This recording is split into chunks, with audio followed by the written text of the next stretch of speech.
Hey everybody, thank you for tuning in for another episode of Future Fuzz, the digital marketing podcast. It's great to see you here. Before we start the show, I'd like to ask you one tiny little favor, or two favors actually. The first one is if you're listening on Spotify, I would be really, really grateful for a review and also a follow. So if you're in Spotify, you can follow the podcast, and after you've listened to the show, if you click on reviews and give us a 5-star review, that would be amazing. I'd really appreciate it. It is very challenging to get followers and reviews on Spotify. So every single follower and every single review helps. The platform's changed a lot. So your engagement is really important to me. Thank you so much. If you're on YouTube, I'd also love a like, a comment, and subscribe. If you're watching on YouTube, listening on YouTube, it's all really important to me. Thank you. And if you're on Apple iTunes, you can simply subscribe to the show. Today, I spoke to Sam Beek, B-E-E-K, who is the Chief Product Officer at Veed.io. He's helped scale the company from a small, scrappy team into a global player in the video production space. He's got a background in engineering and he's got sharp product mindset. Sam has built his team to lead through the startup chaos, and they've built some amazing products. He's a bit of a LinkedIn star, and we kick off the show talking about how he was recognized in the bakery. So thanks for tuning in and enjoy the show. So you've also recently become a little bit of a LinkedIn video star, right? I have. I mean, I don't feel like a star, but the other day I got recognized for the first time in real life, which is really fun. Wow. So that shows you how the power of video It's immense, right? Where did you get recognized? at the bakery. In which bakery? Just the bakery down the street. It's called Os, and they have great artisanal sourdough. I think fellow techie recognized me from a video I did. Amazing. So you were in the bakery, there's someone in the shop and they said, "Hey, are you that guy from V.io?" Yeah. You see, I knew you were gonna come as a superstar. Yeah, well, seriously, guys, the listeners, if you want to check it out, just follow Sam. Some really good posts, lots of enthusiasm. And, you're coming at it from a product angle, right? Which I quite like. And let me explain this because I think it's quite important. We follow lots of people in business development and marketing and maybe, some sort of corporate communications. And they're coming at it from a certain angle, right? And I have to say, it's not that common that a product guy or girl comes on and starts talking about product. Do you agree with that, or do you see something different because you follow different channels, right? No, that's exactly what I see. I think most people that build, they love to kind of hide behind what they're making. But I want to kind of bridge that gap, and I want to create content about what the team is shipping, and also content that is maybe a little bit less polished and a little bit more honest about how we're doing things. And I think that really works and really resonates. So how far do you go then? Would you then talk about a product release or a planning that might be 6 months ahead, or do you normally try and keep it fairly current so that people can experience new releases, etc.? I mean, my team works really fast right now, so I don't know if we already know what we're going to be doing 6 months ahead, but I'm definitely okay with sharing stuff that is not there yet, or sharing stuff that is maybe not where we want it to be yet, but it's ready to share. Like, I think with the AI stuff that's happening, there's a lot of cool things coming out. The first iteration is often a little bit rough edged, but we know that 2 weeks, 4 weeks, 6 weeks from now, it's going to be quite polished and it's going to be a great experience. Do you release that to everyone that uses the platform? It depends a little bit. Some things in the AI space are too expensive to, unfortunately, release to free users. But we tend to give people access to almost everything, like the kind of almost everything that we can build. But we are cautious where we put some beta labels on things that we don't think are completely polished yet. But what we know from our customers is that they love to be at the cutting edge. They love to get the new stuff very, very, very soon. So we're trying to kind of jump into that by getting it to market really quickly, but also maybe iterating live as we learn from people using it and getting feedback. I think the key thing there is you've said something that's quite interesting. So a lot of the AI features are too expensive to release to free users, right? Because there's costs involved behind that. But that also might be a nice growth engagement that you're engaging those free users to move over so they can experience new things. Definitely. Like the majority of the people that subscribe to Veed subscribe because they want to get access to some of these premium features. So it's one of those things where, AI often saves you so much time that is totally worth it. So yeah, it's a great way for us to monetize as well. Nice. Now, let's talk about your background a bit. So you mentioned in the intro, so you got this engineering background. How did you get into the world of tech? Because you work for other startups as well. And, specifically, how did you get into working for Veed? Yeah, so I mean, I was always the biggest computer nerd at school, so I just learned how to program at a very early age and made my first money making websites for my mom's friends and stuff like that. And then as I kind of entered the job market, it was kind of the iPhone boom. Everybody was becoming a millionaire overnight. At least that's what I thought. So started founding these companies, starting startups, and they all miserably failed. I realized that I knew absolutely nothing and that programming is only a very little piece of building a successful business. So I decided to work for other companies, done a lot of different things. And at a certain point, I got the opportunity to move to the US to work for a company called Airtime. Airtime was founded by Sean Parker, who is played by Justin Timberlake The in Facebook Social guy. Network. Yeah, exactly. So what was super cool there is that he attracted a lot of interesting talent, and that's where I found out about the product role. And I realized, okay, that is actually what I want to do. I think I'm a bit better at speaking, at understanding what problems we need to solve, those types of things, than I am at programming. So I wanted to transition into that role. But I think my engineering background really helped being a good product person. So that's how I made that transition. And then fast forward many years, different companies. I was basically approached by the founder of Veed, Saba, who I knew from Twitter, I think, and he really wanted me to join, but I felt like Veed was a big risk. It was very early at the time, and I felt like I'm in a pretty stable job now. Why would I make the switch? And Saba was like, let me just add you to every potential thing we have in Veed, our Slack, our email. I'll give you access to all the financial analytics, everything. You go kind of explore, and then whenever you're ready, come to me and we can talk. So that's what I did, and I realized that there was a huge opportunity out there, but that the product was still very early stage, so I could bring a lot of value. That's awesome. Did you work, just going like rewind a little bit, did you work directly with Sean? Yes. It was really funny. Like Sean was very hands-on at the time. So he would FaceTime us from his private plane with feature ideas. It was really, really strange, really fun as well. Yeah. He's Napster, right? He was was not, am I getting that right? Or am I getting that wrong? No, So the okay. Napster, So the afterwards to the Facebook. Yeah. Yeah. Oh, amazing stories. And that's so super smart from Samba to give you a little look under the hood and also give you that little teasing a bit of candy. Look, this is how well it's going. Come and join us.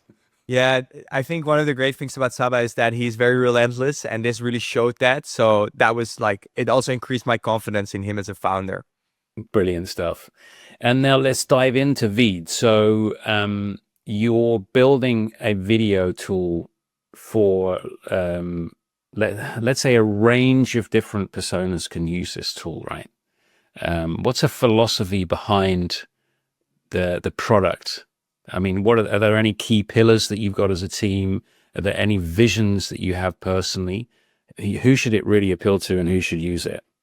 Yeah, I think, what we've seen is that video is kind of the most natural way to communicate. It's how people like to learn. It's how people like to consume content. I think the reason that the world is so text heavy right now is just because we didn't have the tools to create this much video. Like the printing press was invented hundreds of years before the camera, but I think video is one of the most natural ways that we want to communicate. So our idea at Veed is like right now, video is really, really popular, but it's actually still quite hard to make. And if you want to be relevant, especially as a business in today's world, you need to produce tons of it. Now, people like you, Justin, you're a user, which is great, but I think you're also pretty technically advanced. I think you know your way around tooling. But I think a lot of people right now, they have no idea where to start. They have no idea how a video gets made. They don't even know, like when they open up a video editing program, to them it feels like a cockpit, and they don't know how to fly a plane. So our idea with Veed is like, let's make it just so much easier. Let's make it very simple to create videos and make it very accessible. That's always what we've been about. So whenever we add new features, or we're thinking about how to improve Veed, we're asking ourselves the kind of 2 or 3 questions. One is like, can we make it easier to create a video? How can we lower the barrier? The second thing is, can we make the videos look and sound better? And then the third thing we ask ourselves is, how do we speed up the process? Because people are busy. Our users are not people that are going to spend hours and days and weeks on making one video. They want to produce tons of content, get it over with, and post it. Yeah, 100%. And this is great foundation, right? So these are the 3 questions you ask. And I think that's really key. I guess like a lot of companies out there can ask themselves those 3 questions. Who do we want to help, right? Really makes me think, for some random reason, but it really makes me think of jobs to be done. So I had a podcast with Jim Kalbach, right? And that jobs to be done theory is big in the CX and customer journey world. But you're asking the question like, what job do people want to get done?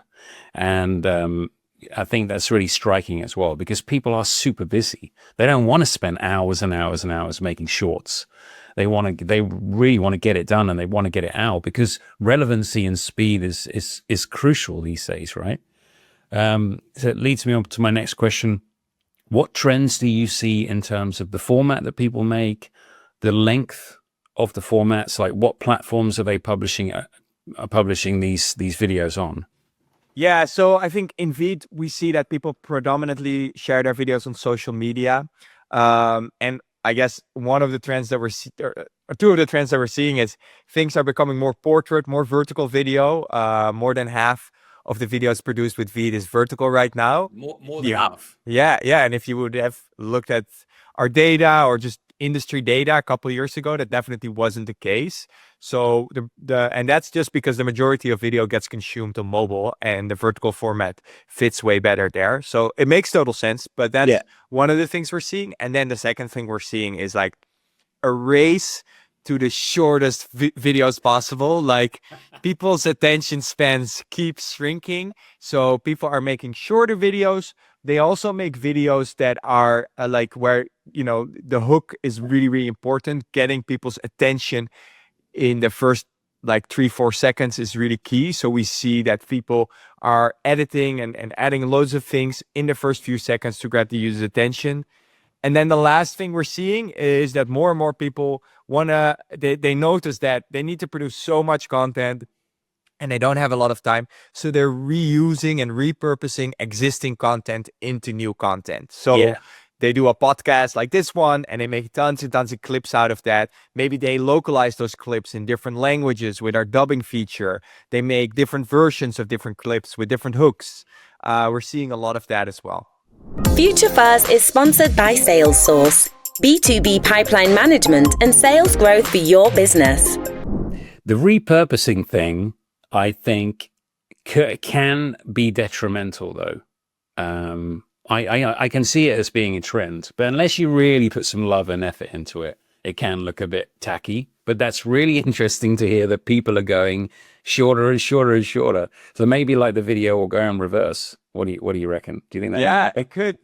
I think it's really hard to predict video. I think some of the things that I've seen happening or I thought would happen have not happened, and vice versa. So I don't know. I don't know where it's going. We're doing tons of research, speaking to tons of people, and trying to figure it out. Yeah. We're also seeing that a lot of people love watching hours and hours of podcasts. Like I think one of the most popular podcasts right now, the Lex Friedman show. I think the episodes are easily 4 hours. I don't know where people get that time, but apparently that is happening as well. Yeah. Yeah, that tends to be a trend in the US, though, right? US and Latin America, they love the long stuff. Yeah. Where I really get hooked in is if I see something and it's got me in the first couple of seconds, I sometimes give it a bit longer, and it's long, and I see that it's longer, I'll go for it. Yeah. However, then if I get to a video, and I'm thinking more about TikTok here. So if I'm in a video in TikTok and I'm like, oh, I'm engaging in this is good, but then they don't get to the punchline fast enough, I get really annoyed. Come on, I get it now. Just show me what you want to show me.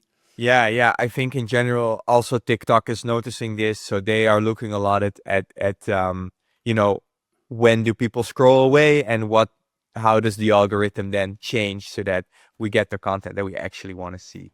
Yeah. Sweet. What are your opinions on, let's say, creative, which is completely generated by AI? And I'm talking like something where you can use a tool where someone's learnt your voice. One tool comes to mind, which is 11 Labs. You can upload your voice and it learns it. So you can basically use a script and it will just say the script and that's the voice. And then you have other tools available. The name escapes me now, but it can record your face and it learns your emotional expressions, and then you match the two together, right? It's learnt your voice, it's learnt your face, and it could be completely AI generated. Do you see that as the future, or do you think it's a lazy hack? That's a great question. We've integrated with 11 Labs, and we also have avatars, so you can use those types of things on our platform. The reason we started to build this is to kind of go back to our mission. Is we wanted to make video more accessible, and for many people, actually recording a video takes so much time, and recording a high quality video is really hard. Before we started this podcast, we needed to make sure that the audio is good, and I think so many people lack those skills. So I do see a big opportunity there for people to kind of produce content with it. But in the end, I think what we see in the algorithms is that people, what resonates is interesting and engaging and authentic content. And right now it's quite hard to make that type of content completely with AI. I think there's always the need for a human aspect in the videos. Whether that's the jokes they make, whether that's the video is partly human, it's partly AI generated. Maybe, there's many ways and forms this might take. But I think what we're seeing right now is that the videos that are completely generated don't get as much engagement yet. Where that will be a couple of years from now, I have no idea. But we'll see. Yeah. We have no idea, right? We have no idea the way it's going to go. One thing for sure is I like the way you said authenticity and the jokes, and because he talked about you getting recognized at the bakery. Yeah. And those kind of off the cuff connection moments or jokes or whatever, something that bubbles up in your mind, that is what it's kind of missing right now, isn't it? It's kind of in calling Dutch, it's niet spontaan. It's not spontaneous.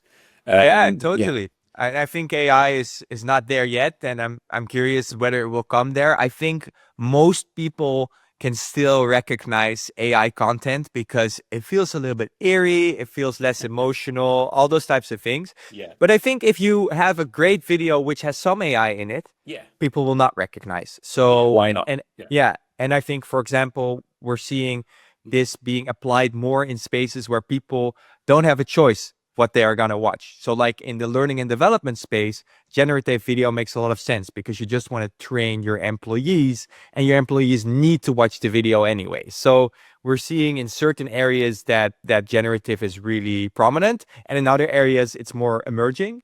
But I'm 100% sure that, in the next few years, more content that we'll consume will be at least partly AI generated.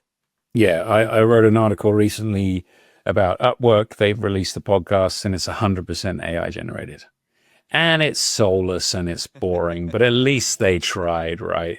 And they're very honest about it. They're like, this podcast is completely generated by AI. This system has learned my voice and this script is written by GPT. And, you know what, they keep it short because it's so dry. No one's going to listen to it for 4 hours. I think it's about 20 minutes. But fair play to them for generating something that's totally AI based. So, Sam, you're a product guy. What is on the horizon for Veed? Can you give us any sort of maybe some industry secrets or some cool stuff that you think is coming up?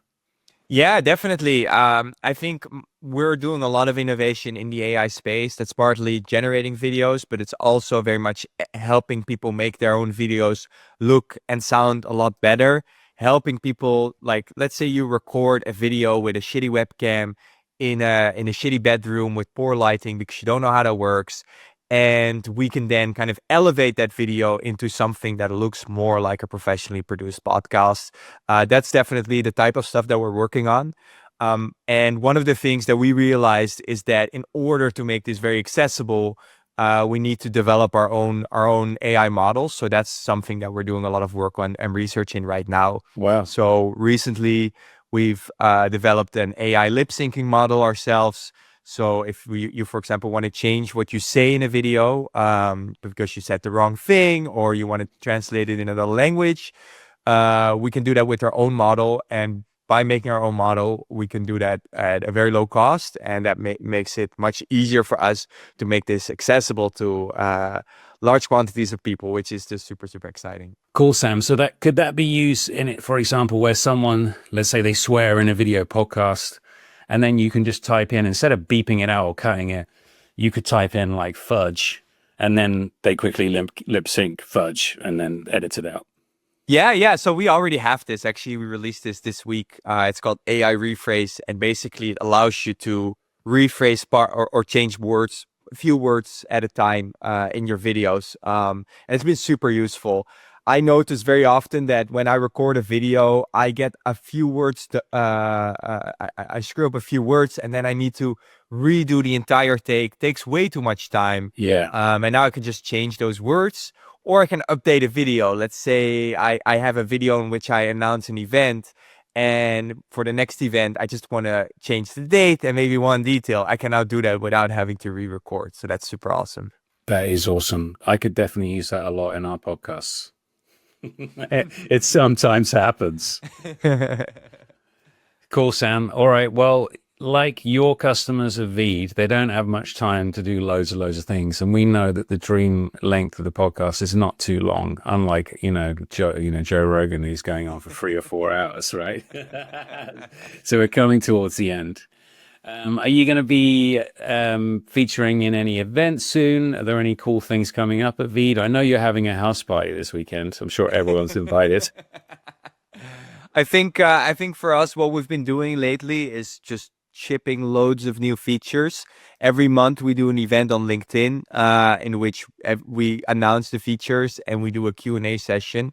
And that's been super fun because it's first of all really fun to kind of share what we've been working on, but it's also fun to get that direct feedback from the people that are going to be using it. We also always get interesting questions, and we always get requests for new stuff. So that's how we kind of keep it going. And I think the next one will be later this month, and we'll be talking a lot about the new AI stuff coming to Veed. Rock and roll. Okay. So Sam, thank you so much for joining today. People can find you on LinkedIn. So it's Samuel Beek, B-E-E-K. So B-E-E-K, yeah. And also check out Veed.io. It's been awesome having you on the show. Have a brilliant house party this weekend and try not to break anything. Thank you, Justin. Great to be on the pod. Thanks for tuning in and making the choice to listen to this podcast. If you liked what you've heard today, please don't forget to subscribe.